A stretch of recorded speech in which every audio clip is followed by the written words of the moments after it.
So, ngayon guys, may 3 baso. So, ngayon, ito guys, ang tubig.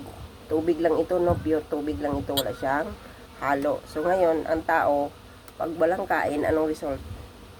So, meron siyang kunti lang yung ilaw niya.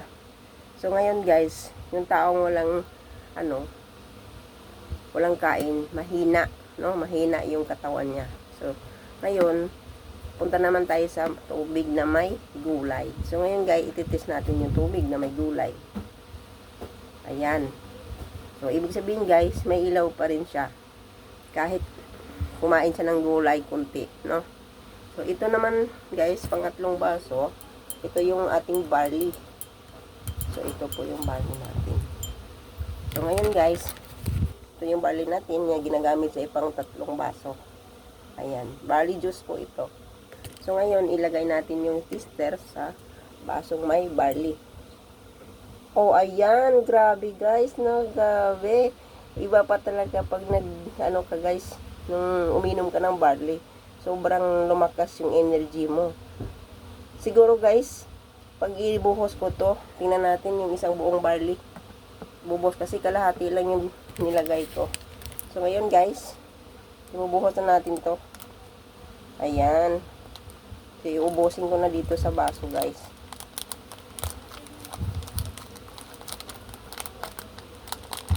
Kung tingnan natin kung isang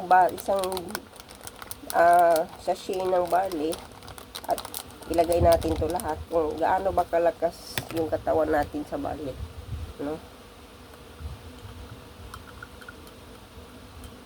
So, tutunawin lang natin siya ng maigi, guys, para ma-absorb lahat yung barley sa tubig. Ayan. So, gaano ka ba talaga energetic itong barley natin, no? Grabe.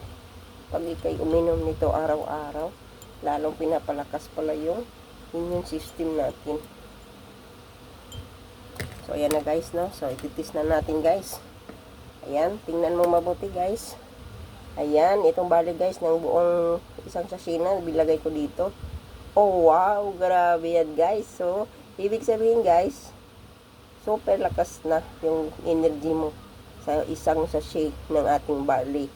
So, yan, nakita mo talaga, guys, no, kung gaano siya ka-energy, no, pinapailaw niya yung ilaw natin. Yan. So, grabe. Ang ganda pala ng mang barley natin. So, yan, guys, no. So, kailangan talaga nating uminom ng barley araw-araw. Kasi ang barley, guys, kompleto po to siya, no? No, pure barley po talaga siya. So, wala po siyang so, wala siyang hinahalong ibang So, barley po to. Barley juice, no? So, yan po ang kagandahan ng ating barley, no? So, ulitin ko. Itatry ko ulit sa may tubig, no? Pure tubig, ayan. O, yun. Natingin naman kung gaano lang niya ang ilaw niya, gaano lang siga, yun. Pag inila mo siya. O, yan. Umiilaw man siya, guys, pero konti. Dahil ito yung katawan, nagpe-present po ito ng ating katawan na ito po ay pag tubig lang ininom natin, ito lang po yung lakas niya. So, dito naman tayo sa tubig na may gulay. Ayan, ganun pa rin, guys, no? So, ibig sabihin, kulang pa rin ang energy natin. Kahit kumakain tayo ng gulay, so, kulang pa rin, no? So, hindi pa rin kumplito. So, ganito, guys. Itong pangatlong baso, ito yung barley. So, ulitin ko, guys, na yan. So, ito yung pure barley na ginagamit natin. Yung isang sachet na nilagay natin dito, tingnan mo, guys, kung gaano siya kalakas magsiga. Ayan. Oh, ayan. Grabe, guys, no? So, ibig sabihin, pag uminom ka ng barley, ayan, sobrang lakas mo. Sobrang lakas talaga, guys.